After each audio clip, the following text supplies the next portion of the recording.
Uh, this is a very special evening. Welcome everybody, especially Nick and the IBB and all the students. We're anxious to hear about Nick's work, but I just heard some people commenting about what's hanging here. And I just want to take 2 minutes to say something because this exhibition opened last night, and it's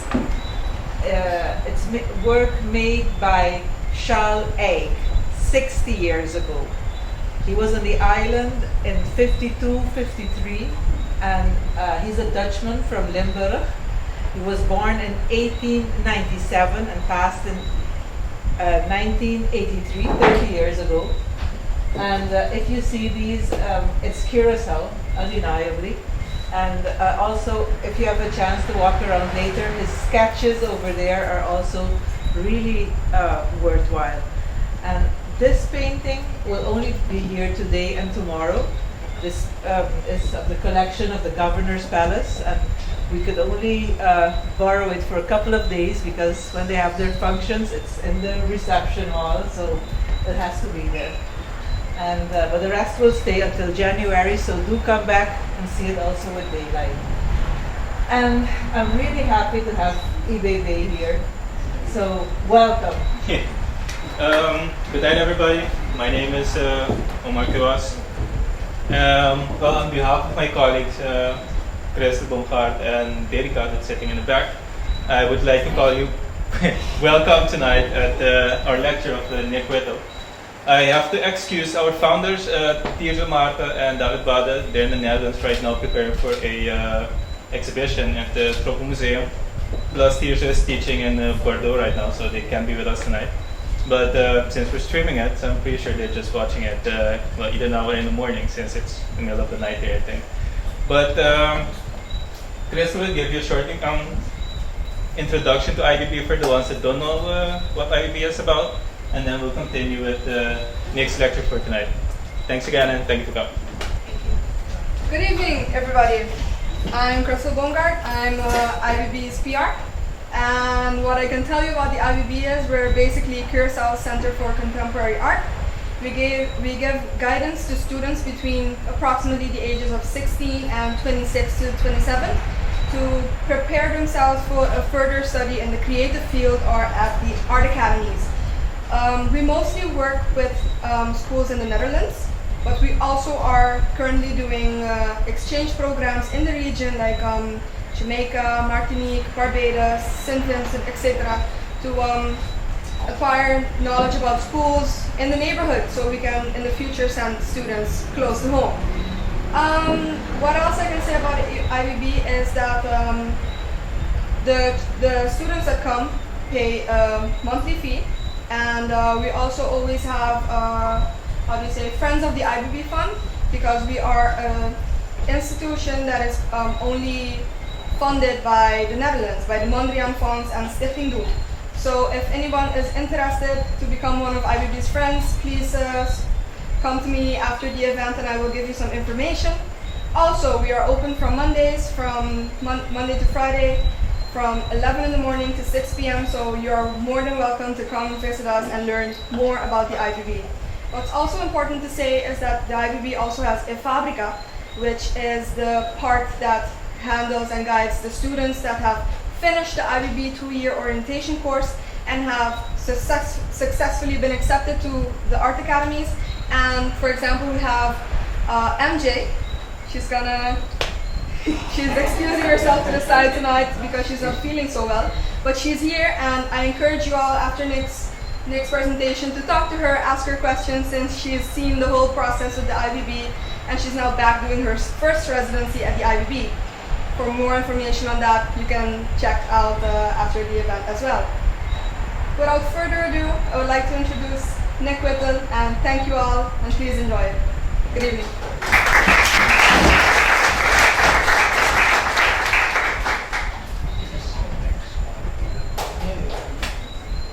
Thanks, Crystal, and it's really nice to be here and see such a full house. I mean, it's great that you've all come, and I hope you enjoyed the tour. I really have to thank IBB and David and Terezo, because it is through them that I am here. Last year they visited Barbados with a group of students, and they visited artists, and they chose 2 artists to come to IBB. One was Versha Harris, who was here just before I was, and she's now currently in Trinidad. And I've been here for almost a month, and been working pretty hard on producing some work in Curacao.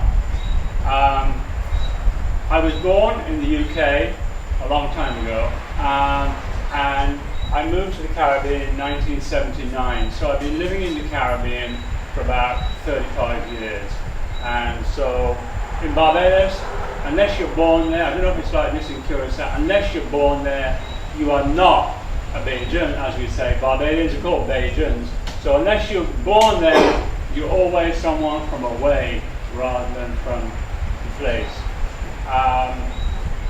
So I want to ask you as an audience how you would prefer to do this. Would you like to hold your questions to the end, or ask questions as we go along? Or should we see how it goes? So, yeah, we'll see how it goes. So if you want to ask questions, stop and we'll go. We have quite a lot of slides to go through, but that's good. And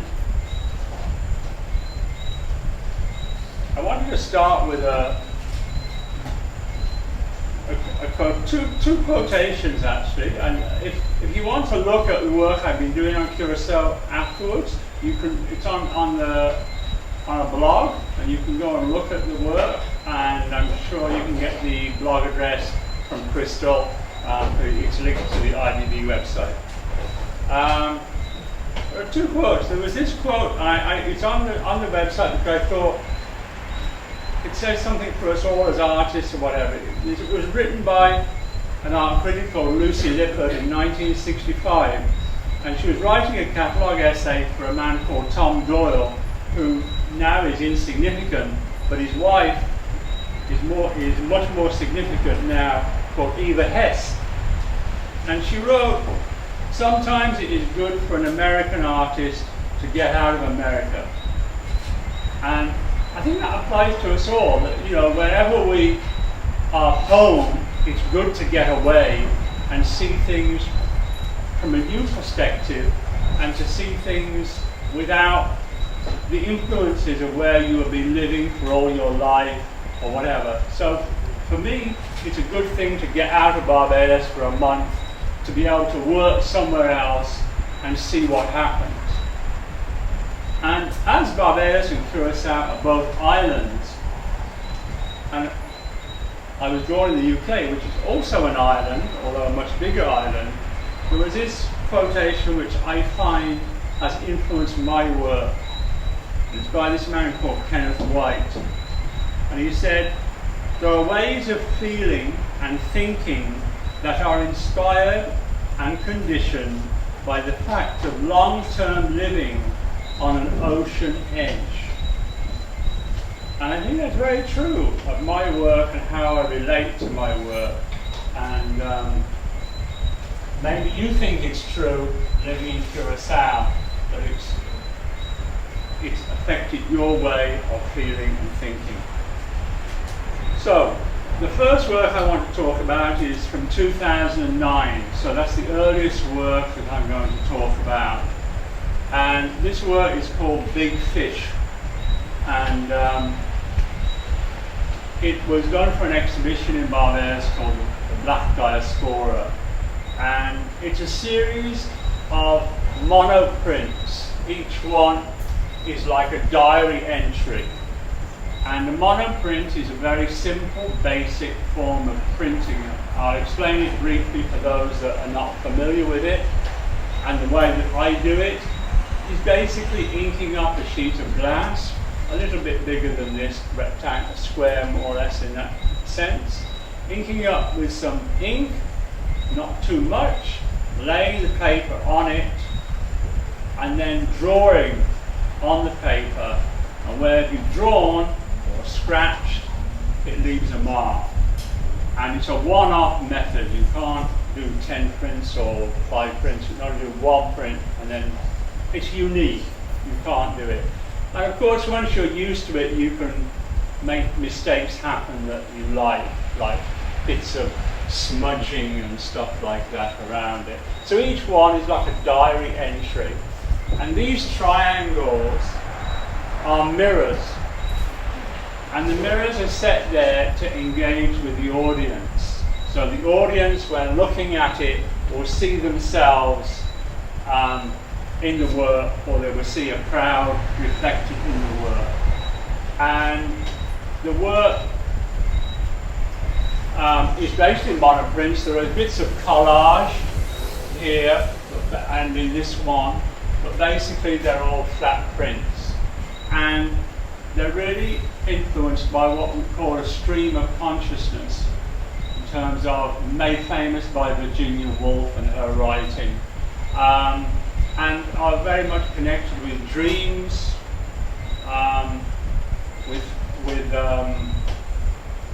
images that are found along this little bit of shoreline in Barbados, which I'm very close to, which is the Atlantic side of the island, which is very rough. You can't swim there, big waves, and not much sand, lots of pebbles and lots of coral. Barbados is a coral island, so there's lots of coral all over the place. And of course, as the work progresses, there is also sexual imagery in the work, and that is what we see in nature. And one can see it also as a life force, a renewing energy, and it develops. Next slide.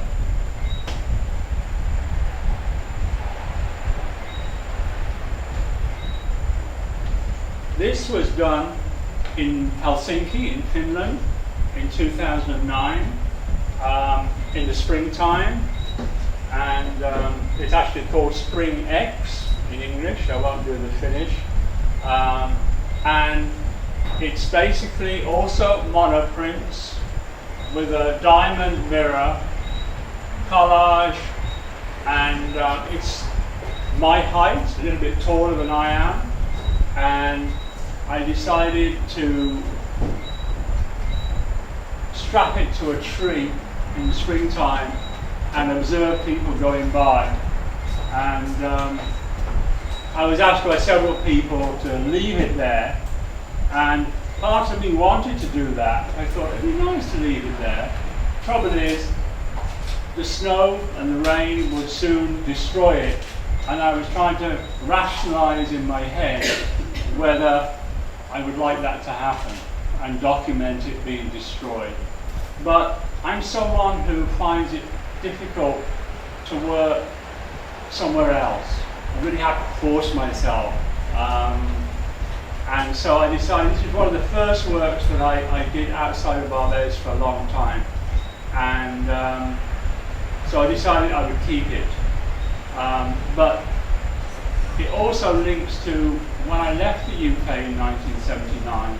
I just completed a fellowship in painting in Sunderland, and I did a lot of large work, you know, some like 15 feet.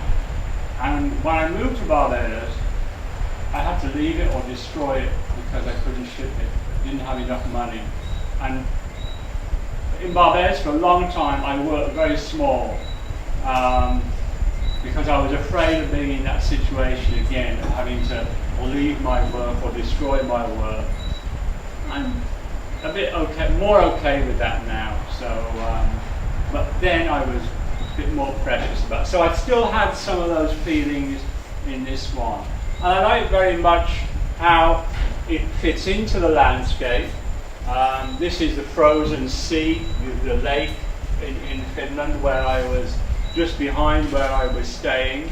And the X, this is part of a series of X's where X can mean so much.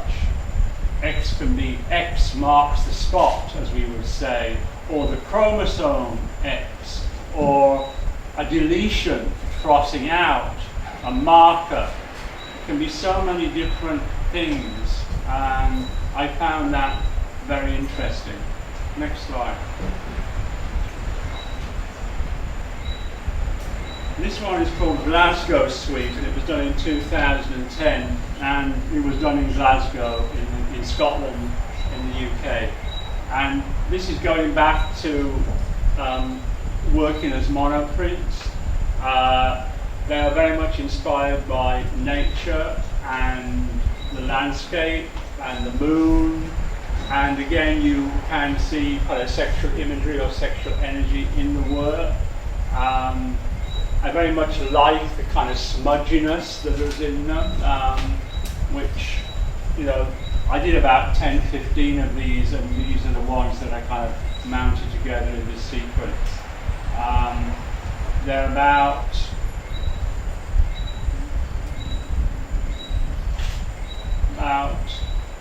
¾ of a metre high. I think in inches, I'm trying to convert it to, it's about ¾ of a metre high. So they're quite large for that size. And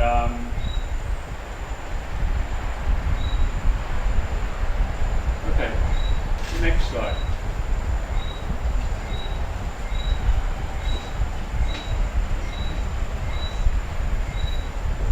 One of the things that has preoccupied me is a feeling of identity. And although I was born in the UK last century, I never felt I belonged. Somehow there was something missing. I didn't have that connection, and it was no great thing to move to Barbados in 1979 and had never been there before. I just took a chance and went. And when I married a Barbadian while I was in the UK, that's the other reason, but you know, I had no choice, you know, kind of thing. And I've written about it because I am a published poet as well, and I promised David and I would read this poem because they heard me perform it in Barbados. And Omar put together a little video of the experience, and this is kind of the soundtrack of the poem. And the poem is called My Land. And in the poem, there's a lot of what we call double entendre on the sound of a word, which you won't get some of the references, but you'll get enough of it to make sense. And it's all about me and my feeling of belonging. So it's called My Land. This is not my land, is not my right. My white skin not from St. John's nor Strathclyde or of Lambing's Delville, but my skin is white all the same. Taxi, sir, take me back to the whipping black skin torn with sadistic joy, joyful and triumphant for 300 years. Victor Ladoro. This is not my land, is not my island, my white skin stained with dishonor, forever washing and washing out damn spot. Taxi, sir, take me back to black breasts suckling your white child of your black woman whored with your white sperm bleached dastard child of Fitzgerald. This is not my land, is not my rock. My white skin, not of merchant, planter, or ecky-becky, but my skin is white all the same. Taxi, sir, take me back to home away from home to church of God, God-fearing seamen of heart and damnation to all but the lightest of light. This is not my land, is not my country. My white skin blistered, tortured with guilt. Massa day done. Always massa. Taxi, sir, take me back, back to my slaves, slaves to beat and torment, tormented by God, God breaching and conquering, conquered with white cock, cock crowing its highest, its hymn of hate. This is not my land, is not my mother. My white skin pickled with rum, no room to scotch, forever uprooted. Taxi, sir, drive. Drive me round this land, land of my fathers, farther than the eye can see, cement and roads leading out to sea, seething rage, outraged at the manicured greens, greens of T's and 18 holes, howling at the chain gate. Gatekeeper stops and questions us. Used to be ours, ousted from Royal Westmoreland, land of sea, of Port St. Charles, Charles Duncan O'Neill, Bridge Time. Time to publish, publish and be damned. Damn your dynasty, forgiving, forgiving and selling your land, land of blood and pain. This is not my land, is not my home, my white skin trapped in history, dreaming, dreaming of this land. Taxi, sir, drive. Drive me to St. John's Church, churchyard of my father. Father's duppy dust, dust in my shoe, shoe walking like his name on his pew. Putrid stories, vomiting, vomiting history, his stories hidden, hidden forever, forever shame. This must be my rock, my land, my island mother, my white skin barred from nowhere, my navel string buried here.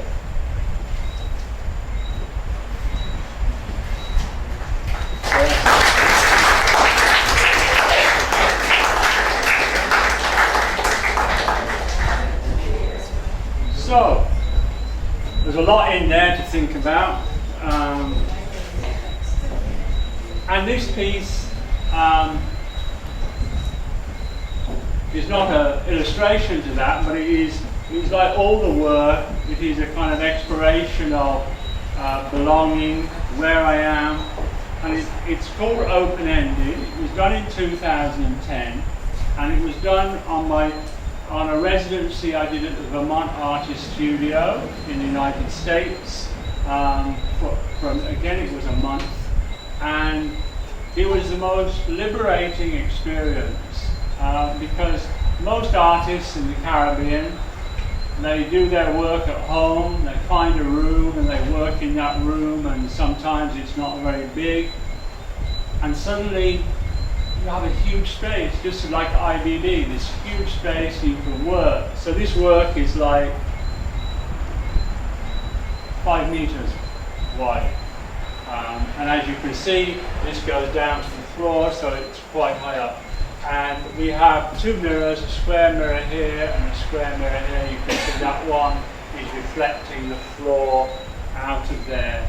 And it's a significant work in the sense that, or a significant period being in Vermont, of having time just to concentrate on your work and not have to worry about cooking, because food was provided, and not having to worry about anything. You could just go to work in the studio, very much similar to what we have at IBB, although we do have to cook, which is a pity.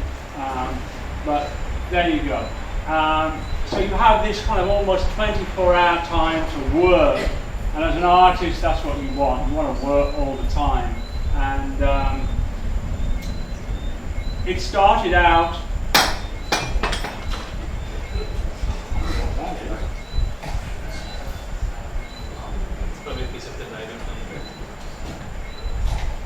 someone didn't like the poem. There you go. It started out as just a long strip without anything happening here or here. And again, it's based on the idea of the monoprint. We're going to see some details in a minute. And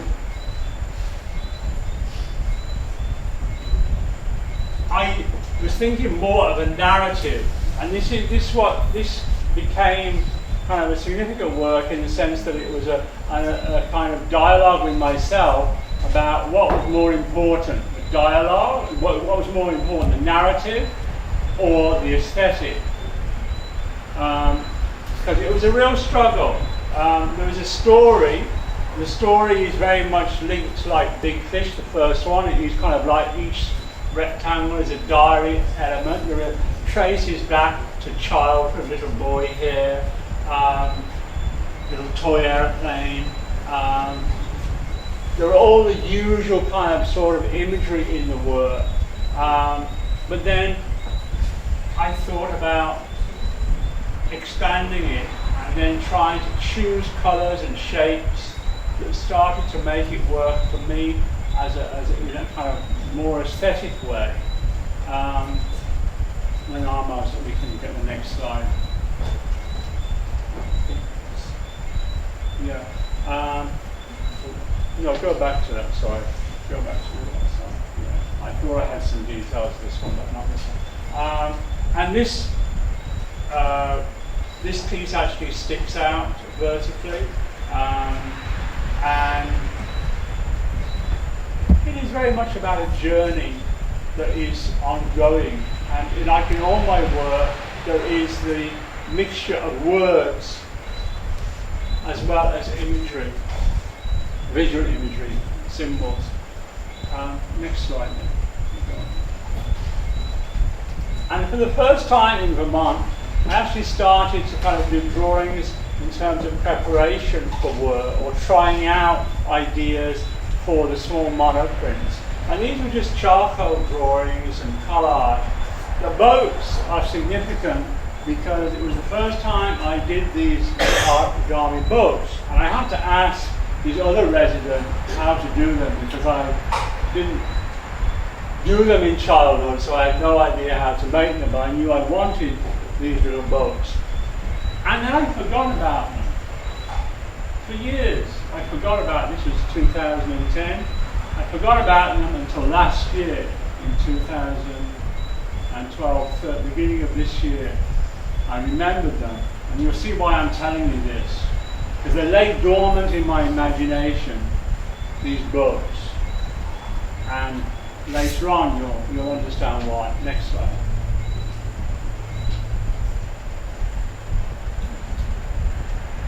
So these are some of the details of some of the images that some of them did go in that. This one went in. This was a monoprint cut out and then made into a very slight relief, so you can see the shadows here. So it's a little bit in front. Some of them didn't go in, but that one did go in. So I was doing these, like, as I say, diary entries, and then choosing which ones to put into a large piece of work. And as I was saying to David, when he was asking me about what I was going to do, and I said to him, I'm just going to play. The space, it's just nice to play. Play is so important as an artist. You get caught up in, I have to produce a painting for an exhibition. It's just nice to play, remind yourself, like children, they just play and do work, and whatever happens, happens, and you then make your judgment. It's just fun to be able to just do work and then make a selection, and that's what I was doing with these series of monoprints, collages, released. Next slide. This is Floating Ashore, and this was 2011, and this is back in Helsinki in Finland. And I was doing a series of these, and it was the summertime, and in Finland I didn't realize until I first went there, it doesn't really, the Baltic Sea does not have tides because it's not big enough to have a tide. So you don't get waves like we have in the Caribbean. So it's just the wind blows with the water. So I decided to mount some of these monoprints on polystyrene and throw them in the sea, not too far out, but throw them in the sea and then watch them come in to shore and see how they would be as though they were like just arrived, like me. And so that is what happened. This is one of the images of them coming ashore. They got a bit wet actually, but I thought the polystyrene would keep them above the water, but the water kind of wrinkled them, which is okay. That's the trace of their journey in the water. I didn't mind that so much. I want to redo it in the Caribbean, but I thought I would make, I haven't done it yet, so I'm telling you now. I was thinking of making them into more like, what do we call it? We call them tea chests. We're looking on the same expression here. It's like, like the old days, they used to send tea from India in these big kind of wooden, kind of rectangular boxes made of plywood, and they were nailed down. People in the old days used to ship things in them, and I thought of making some out of wood and painting the images on the side and have them in the water, bobbing up and down, and see what happens to them. But maybe when I have time. Next.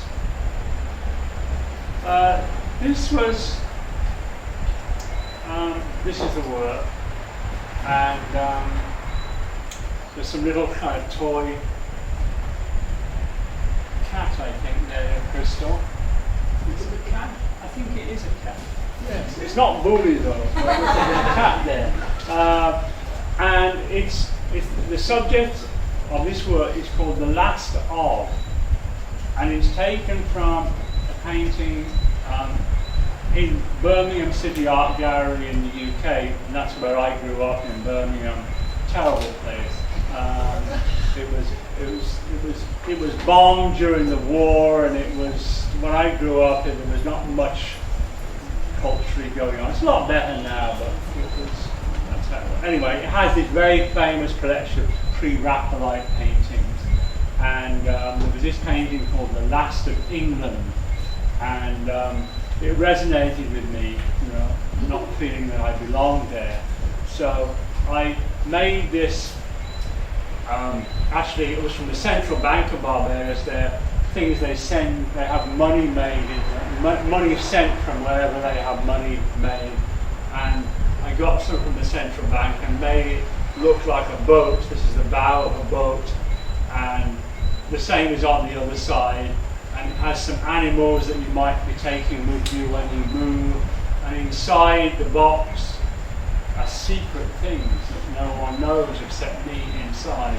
And there's a kind of red blob of, like, could be an organ of something. And then in the back is a ceramic cast of a piece of coral from the island. And it's what I call a temporary sculpture. Because no one will buy it, so it's temporary, so it doesn't exist anymore. And then of course there's a little crow's nest up there, which is a little kind of tin box for a bird to go in. The sail is a double-sided photograph. This is kind of a winter scene that I took in Vermont actually, and the other side, which I don't have a slide of, is a Caribbean side. And I quite liked working in a temporary sculpture. It was just experimental and expressing an idea, and it's fine that it doesn't exist anymore. And I like the idea of secrets in work.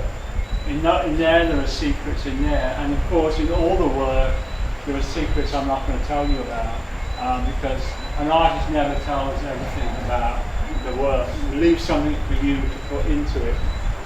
Next piece. This is another temporary sculpture. It's just a section of it. It had a mast, and it had, which is part of the poem that I've just read on it. And next slide is a piece of rock I found. This is about that high. I found this on my beloved east coast of the island, place called Concept Bay, which is a little fishing village, and just looks like a face, a head, eye, and a mouth, and all distorted. And I just drilled it and attached it to that. And again, it's just a temporary sculpture that doesn't really exist anymore. Okay, next slide. This is a photographic work, and it's the first time I'm experimenting with words painted on my back. And I had the help of my daughter on this one, who very neatly painted some verse from a poem that I'd written. And this is on the Atlantic side of the island. It's a place, you'll not believe this, it's a place called Foul Bay, as in foul, F-O-U-L, rather than bird fowl. But I think there's some confusion. Some people say it used to be a kind of bird sanctuary. It was meant to be F-O-W-L. But anyway, but it's not a foul place. It's actually a wonderful place. It's like a beach where you think Robinson Crusoe would have come ashore and be the first one walking up, and it comes back in another work. And actually other people were quite shocked to see this work because they didn't think I would work in this way. But it's something that I've now started to use more often. Next piece. This one is called White X, 2012. And again, continuing the X series. Who is white? Who is still white? Even who was ever white? And that is not my words. That is the words of one of Barbadian's most celebrated poets, Kamal Bradford.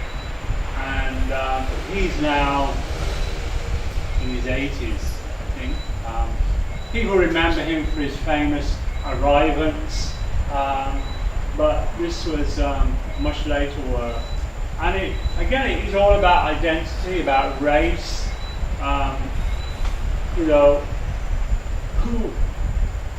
Who is white?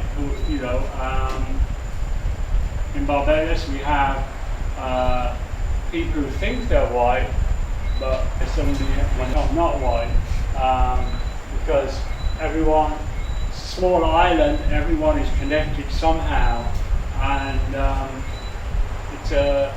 it's an interesting discussion, and reminds me of something on the television last week. I didn't see it, but it was on American television. There was this white supremacist on television saying about the purity of the white race in America. And they convinced the man to have a DNA test, and then they revealed the results of the DNA test that he had like 14% of black in him. And then of course he said, the DNA test is rubbish, it's bogus science, it's not true, and this kind of thing. So that's an interesting issue. Next topic. And this kind of continues on from that in a photographic work. It links also to growing up in England, in the sense that, in the 1960s in England, when I was young, there was an awful politician called Enoch Powell. And he had this very famous speech that he made in a town very close to where I grew up called Wolverhampton. And he was talking about race and immigration, and that the quoted classical literature, and the kind of the Tiber will be overflowing with blood and this kind of thing. And it really was incendiary words.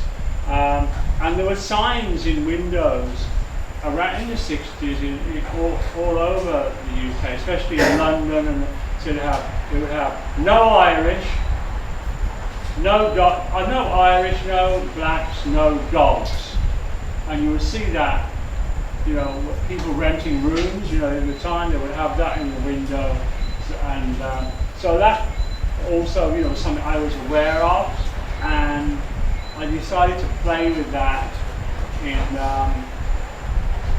the couple of works here in Barbados. And these, again, it's also going back to childhood, and I don't remember a lot about my childhood. Just don't know. Can't say anything traumatic happened. I mean, some, you know, but I can't remember a lot. So some of the work is about trying to kind of trigger memories about what did happen. So I discovered these little dress-up paper dolls that you have. You don't get them so much now. And I cut them out and photoshopped them into this. And this huge bit of old rusting mechanical agricultural equipment that was overlooking the coast in the north of the island. Next slide. And this is also that, 2012. I quite like this photograph because, again, the outline of this rock looks like a face, and that's why I chose that view. And I think it speaks for itself. And next slide. And this one was, I love drawing in sand, and it reminds me of the monoprints because it's very primal and it's very childish. And so I made a sandbox at home, and I drew the letters in the sandbox, and then I cast the letters in plaster of Paris, and the plaster kept some of the sand on them, not as much as it was there, but it kept this kind of textured surface. Then I brought them back to where I took the sand and kind of sort of immersed them, and then I had someone pose who is not white there in that way. And each one of these is about 10 inches, 24 centimeters high.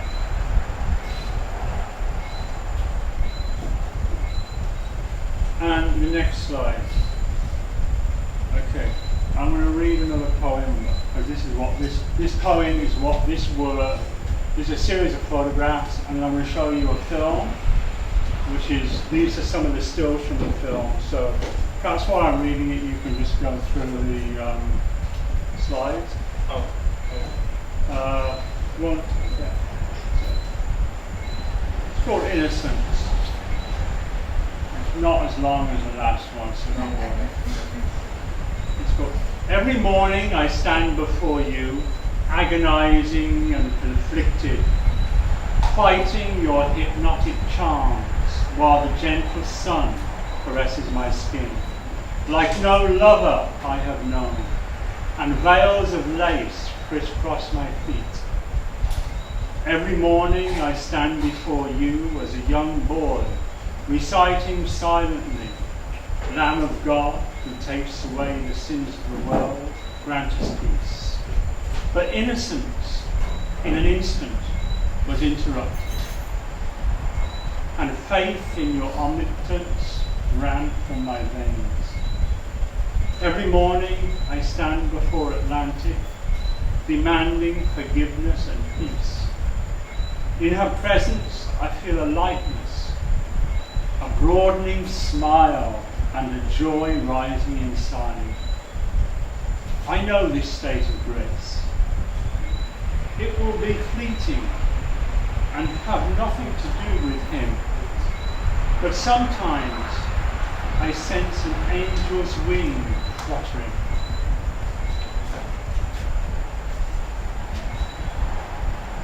Can you see it? Yeah. Okay, we can show the video. This This video was done with my daughter, and you'll see my daughter in it, who's also an artist.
Okay.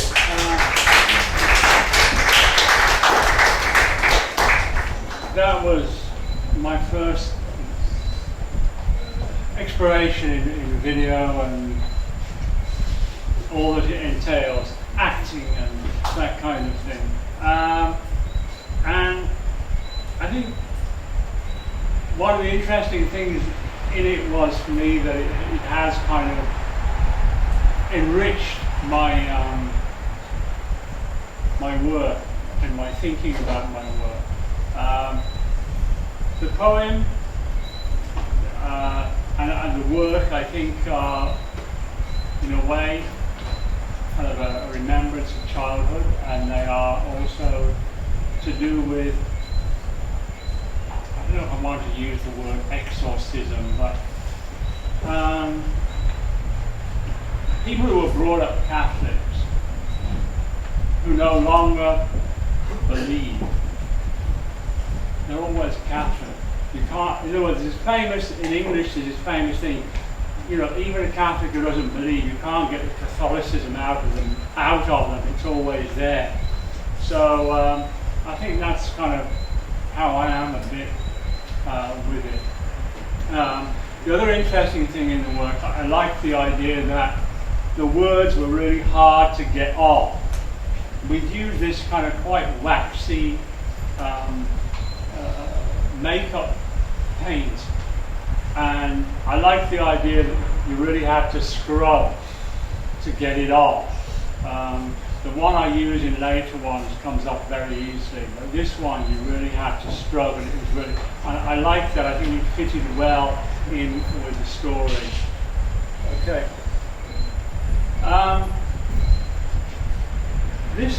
The next work is really work done in 2013, and it's basically taking its subject matter from the first poem, My Land, This Is Not My Land, and which also kind of links in with the Curacao work. And I'm going to show the Curacao work for the first time tonight. Some of it's not finished, but I thought it would be nice to show it to a Curacao audience, and also to the students of IBB who haven't seen the work or seen all of it.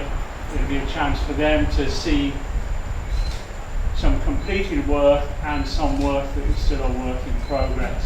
So I thought that would be nice for you and nice for me as well. This work was, it's 1.5 meters high, and it's using a very, what we have in Barbadian, a very colonial kind of furnishing material, as in palm trees and little crests from somewhere in Europe, and all that Tropicana that, you know, this is what the Caribbean is to a European audience of a certain type.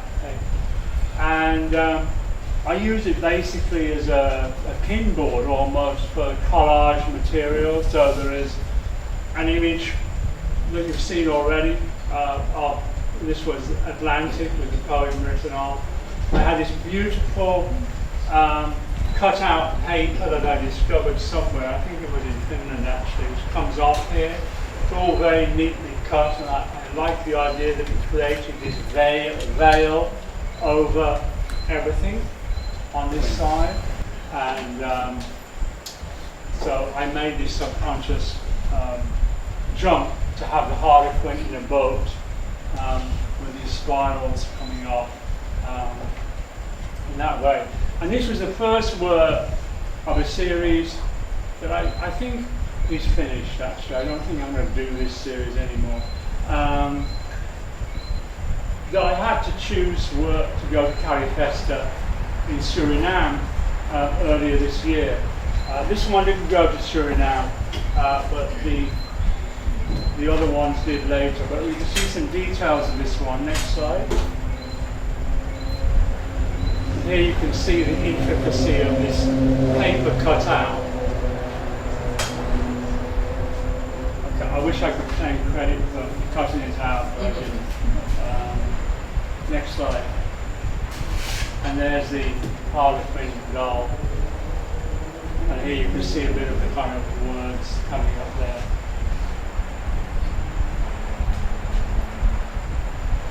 Next slide. Okay, this is one that did go to Curacao. This is called This Is Not My Land #1, although it was the second one. I don't know why I called it one. And the same size, 1.5 meters. It's a relief using foam core, very simple. Shallow relief. This goes behind. Circles cut out, and the boats came back. I don't know why they came back. They just came back. This idea of a boat, and the first thing people said when they saw this, they looked at it and they smiled. And they smiled because they saw it not as a boat, but as a vagina. And so there is that double, as in a lot of my work, there is the double kind of, there's what we call many dual imageries or dual symbolism in what I'm using. That yes, it is very sexual image, but it is also a boat. And a boat is a sexual image if you think of the shape of a boat, how it goes through the water, that kind of thing. So it has that, and there are many layers of the boat, and I guess the red didn't help, that's very sexual there. And we have a little heart hanging here, so there's kind of some romantic kind of thing. This fabric, actually very famous material that any fashion designers would know what that material is. That's Marimekko from Finland, fabric there. And the layers of boats is also kind of is me saying of the attempts at leaving, or the attempted journeys that were made or not made, in terms of trying to get away sometimes. You feel you want to move on, whether it's in yourself as a kind of life journey, or whether it's a physical journey of wanting to leave Barbados or leave the Caribbean. It has those connotations to it, this idea of many attempts at moving. Next slide, the detail. And a bit of natural colour actually. Next slide. This is Not My Land #3. This is also in Suriname. And same kind of idea with the boat. Again, the aesthetic came into this very much so. I put in this, it is relief, this part, but then again, this is relief. This relates to other work in the past. It's a tartan, or a madras, as we might say in the Caribbean. And in a lot of my work, I try to make my own personal madras by putting images together to tell a story. And of course, like everyone has some Scottish roots or ancestors. Well, my mother was Scottish, so I can genuinely claim it, but everyone seems to say, oh yes, I had someone who was way back from Scotland. And we have an area in Barbados called the Scotland District, which is the east coast of the island. And so I decided to make this part of the work, and with some which was reminiscent of the first My Land with the cut-out paper. This is some beautiful lace that I have over here, which is kind of, again, a very feminine thing, feminine image, together with another feminine image, if you like. And again, kind of many, what I call nesting boats, I call them now, one inside the other, a bit like a Russian doll that you take one out and there's another one, and you get back. They each have their own story to it. Next slide.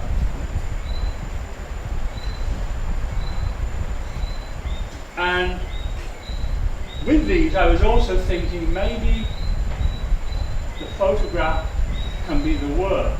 I don't need the actual work itself, but the photograph can become the work. So that's something I've been thinking about, of doing work, photographing, but the photograph then becomes the work and I forget the work. Yeah. And you don't have anywhere, you don't have to store it anywhere, you can just kind of discard it. Next slide.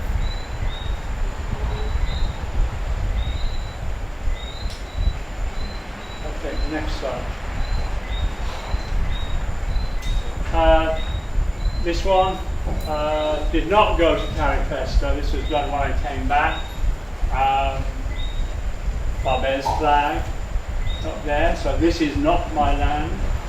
This is not my land, but it relates very much to the poem. This is a, I don't know what you call it. Someone might know here. When you have a palm tree and then you've got this kind of matting that comes off it. I don't know what you call it. Anyway, I found some and I then stuck it. This is Hessian burlap, something like that. I stuck it on and I put these sardine tins, empty sardine tins on here, and it's making a reference to the Middle Passage and how slaves were packed tightly in, like this. And so this is like packing as many of these as I can into my boat. It's no longer really a feminine boat, this one. It's very kind of a journey. And here, a little boat. I'm not sure we have a detail of this one maybe, but that is a map. And the map is of Foul Bay, the coast there. Next slide. There's TVs. Next slide.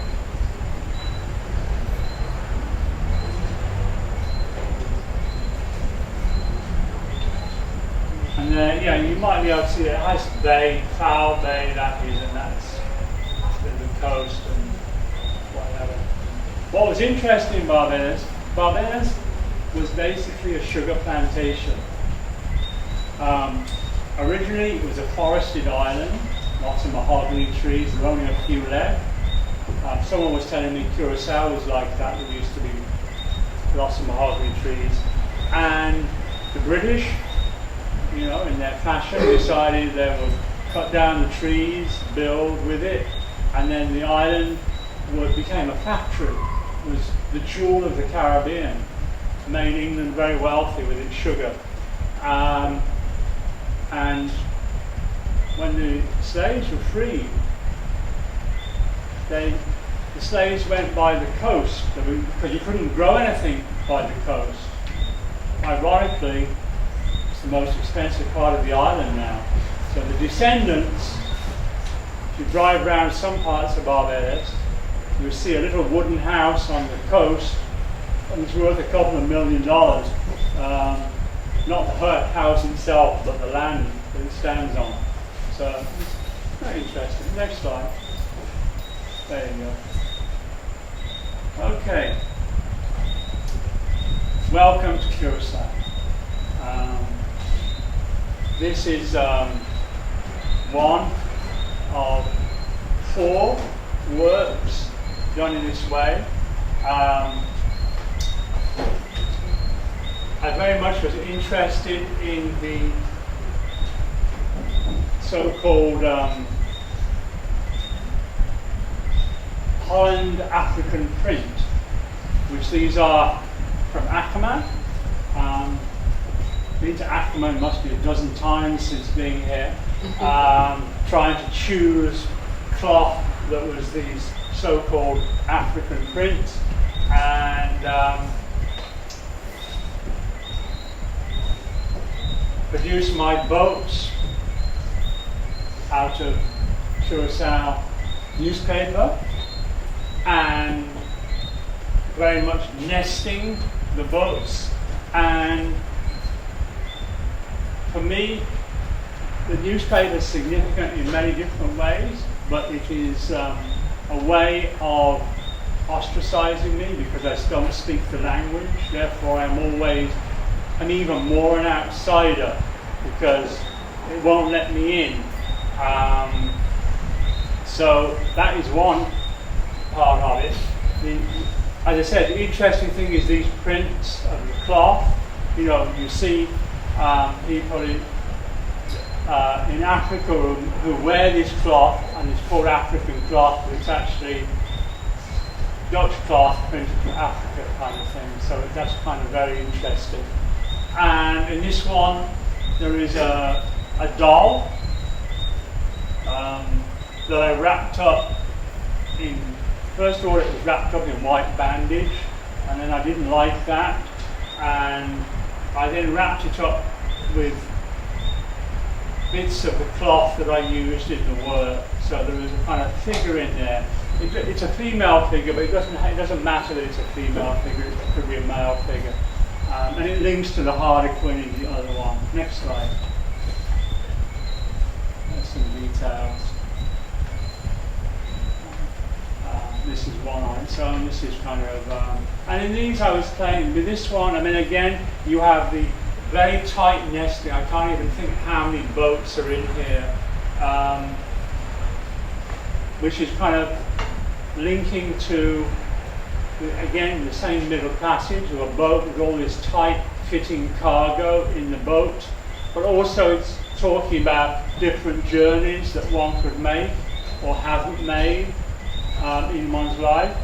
And the red boat obviously adds a kind of, I think it does add a sexual image to it. At first I didn't have any red in it, and I was looking at the work and I thought, you know, it needs something.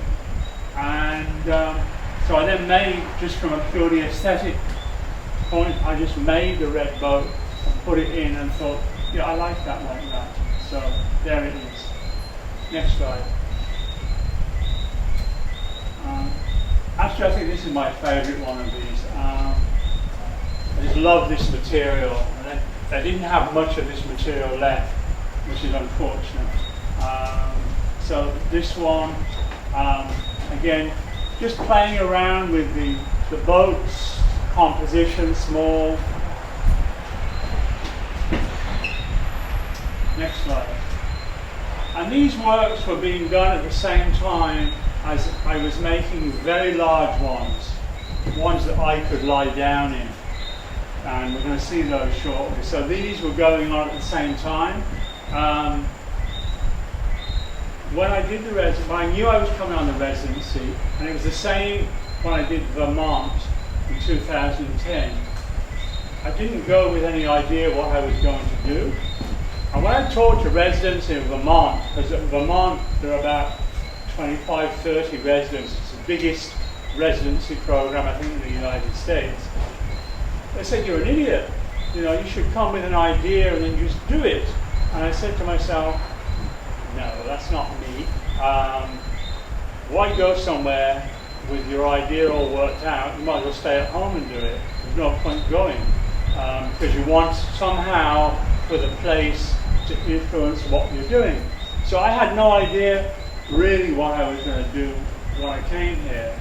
Although you might think so from the work that went to Caripesta, but it wasn't like that.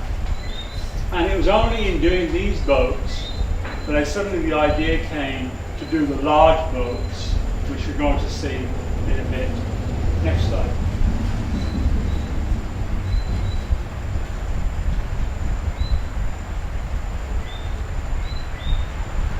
Next slide. Okay, this we're coming up to the last part of the work. This work is on the Queen Emma Bridge, as you all know, and these are stills.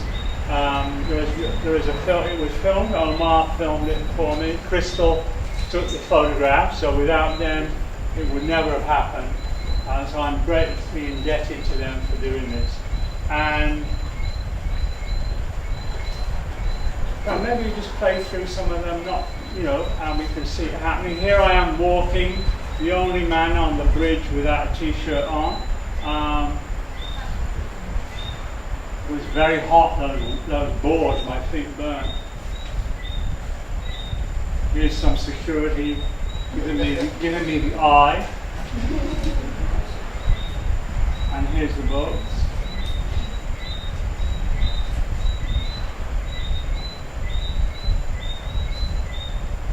And here's Garçon, who then painted in Dutch, in Papiamento. This is not my land, this is not my land, this is not my island.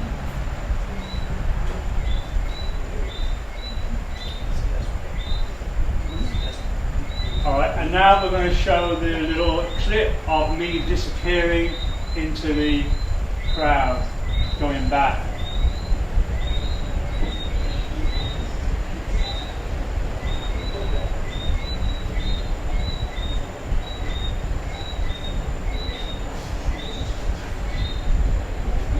And I like this bit now at the end.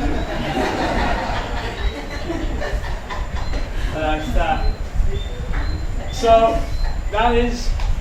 that's the story so far, as they say. I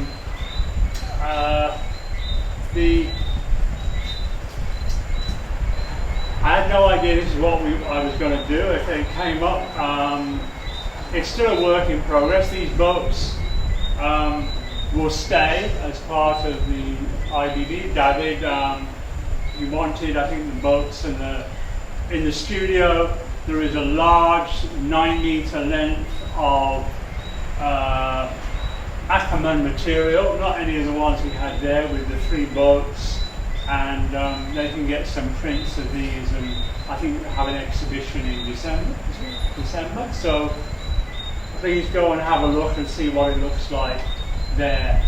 We also went to San Pedro, and did the same thing there. And also in the studio we did the same thing. So we're getting very good at it now. So practice makes perfect. And again, I think it's, I'm looking forward to editing it all into some kind of film, which when it's finished next year probably, IBB will get a copy of it, and maybe one day they will show it. So I'm open to any questions. I'm not sure I'll be able to answer them all, but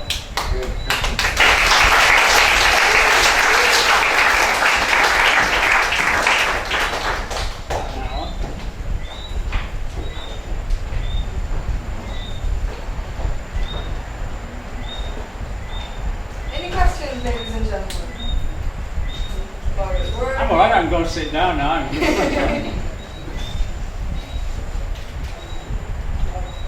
Everyone knows everything?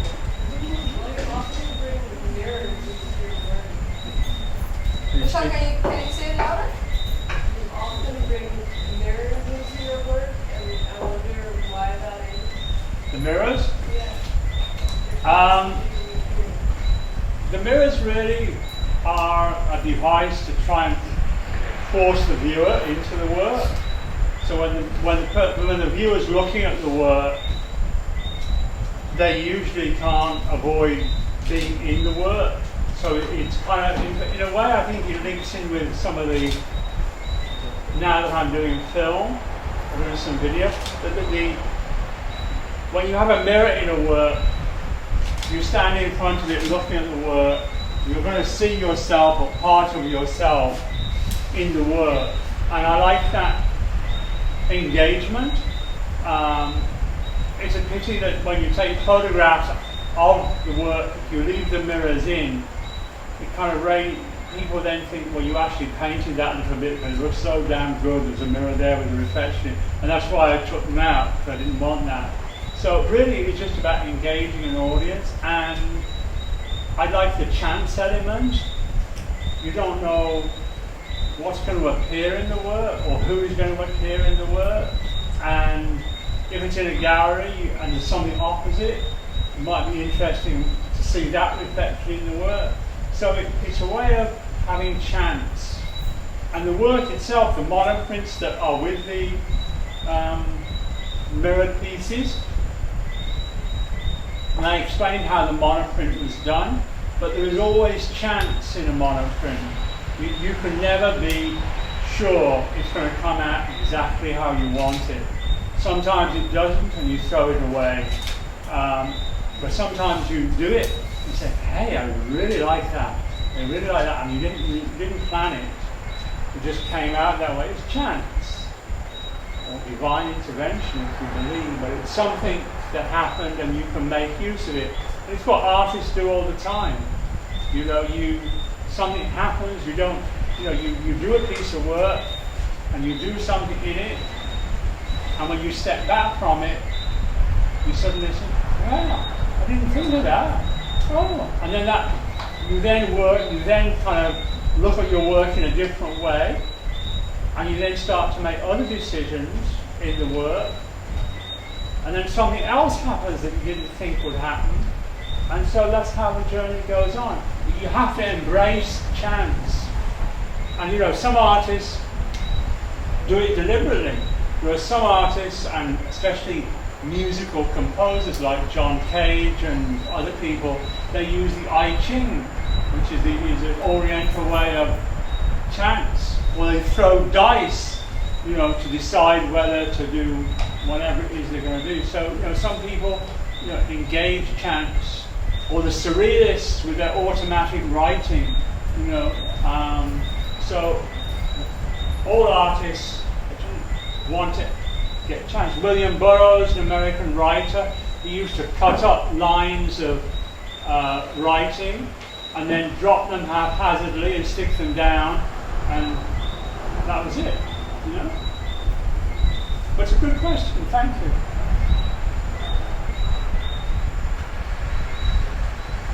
Well, it's really hard for me to get both pieces as well. That's what you get off on here.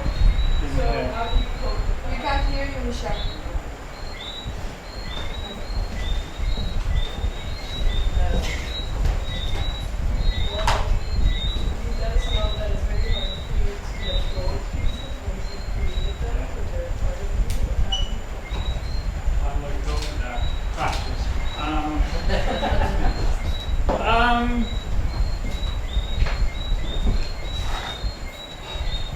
By taking very good photographs of the work, you always have a record of the work, and it's so much easier now with digital. I mean, when I left college, you had your slides, and you move the tropics, and the slides get fungus on them, and they're no good anymore. And you know, now you have digital, you can have really good image of your work, and I think you become more confident. You say, well, okay, I can always do it again. Like the Vermont piece. Can we go back to that one? That's open-ended. Open-ended, number 4.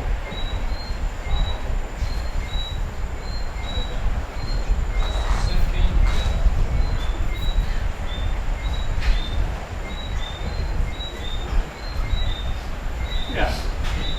This one, which was, as I said, was like 4.5 meters or so wide. I couldn't ship that back to Barbados. For some reason, it's very hard to ship things. I couldn't ship it. Even though I made it in sections, I thought, well, this is big enough to ship, you know, small enough to ship and pack it. And I went to FedEx and I went to UPS and no, you can't ship that to Barbados. I said, this is crazy. And so I had to destroy it. So it doesn't exist. But what I do have, I have all the images, because I took them all off, and I have all the material, these fabrics, I have them, I took them off, the support, and someone in Barbados, a gallery, said, well, actually it was a community college where David and Tirzo are trying to build a relationship with the Barbados Community College. And they said, oh, why don't you come? You can put it here, you can redo it. And, you know, I said to myself, why do I want to redo it? if someone wants the pieces, here's the image, remake it. But there's no creativity in remaking the work. The work was created, it's not exist anymore. This is the only image of it, together with, I have details of it, and I have each one of those. And yes, it's sad it doesn't exist, but I have the experience of doing it, and it is actually one of the most significant works in recent years, because it made me think when I got back to Barbados, I don't have to work small anymore. I don't want to. What happens when you're in a small society? You have Curaçao's relatively bigger than Barbados, but I'm sure you all think of it as a small society. You kind of,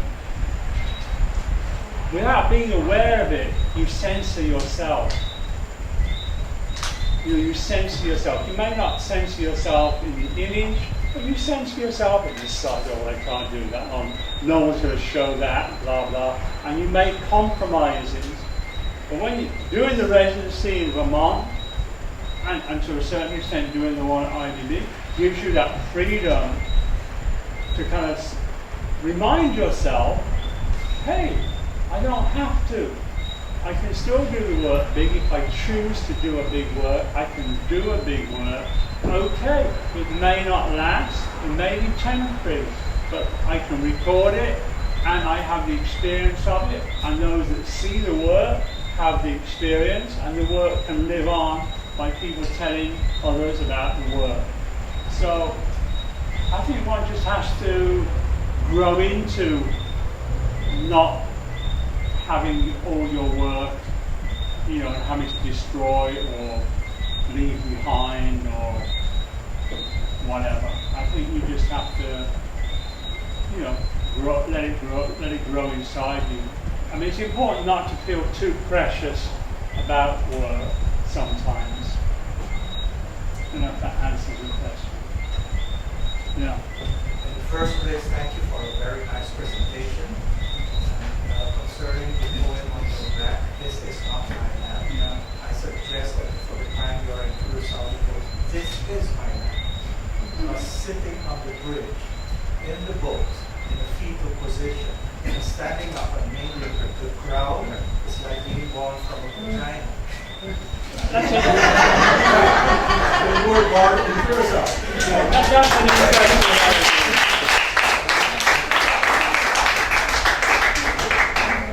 What was interesting is that there was a man who came up to us afterwards, a bit of a strange character, I must say. I mean, very odd man. But he did say, one of the interesting things he said was, well, whose land is it?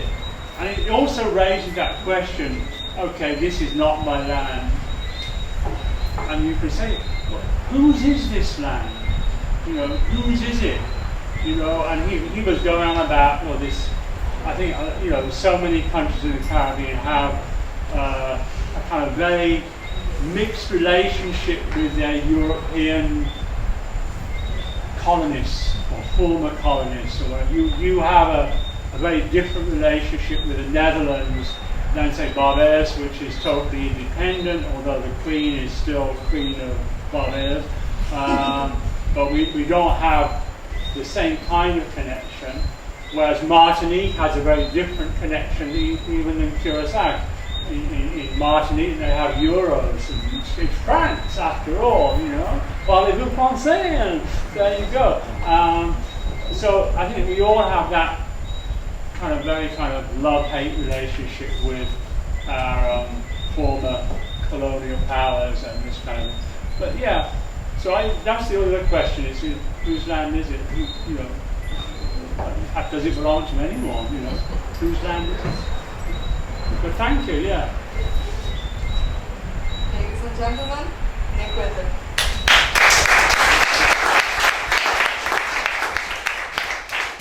And lastly, I would like to thank officially everyone, Omar and Crystal, for all their support with the filming and the audio visual, and Federica for all her support in everything else to get me here, to get me home, and making sure I'm okay and everything. And all the students at IBB for coming and sharing their work, because I'll be trying to do a bit of teaching with them, and hopefully when I leave they will see what I was talking about. So thank you all very much, and I enjoyed my visit, my 3.5, 4 weeks, so thank you very much. And thank you, of course, to the gallery and everyone at the gallery for hosting this exhibition, this talk, so we can have such a wonderful, attentive audience. Thank you all very much.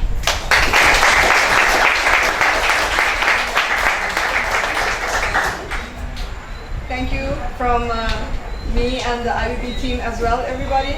I hope you have a pleasant evening. I also would like to say, I would like to call to the front MJ, who is IBB's first ever student, who is now back on the island and participating in her first residency. So if you have any questions for MJ, she'll be here until we're gone. And I would also say, if you have a son, a daughter, a niece, a nephew, a neighbor, a student, and you think it's IBB material, please, we have flyers, come by the IBB. Sign up for our newsletter so you can find out when our next exhibition is, so you can see next works. And enjoy the night and have a safe ride home.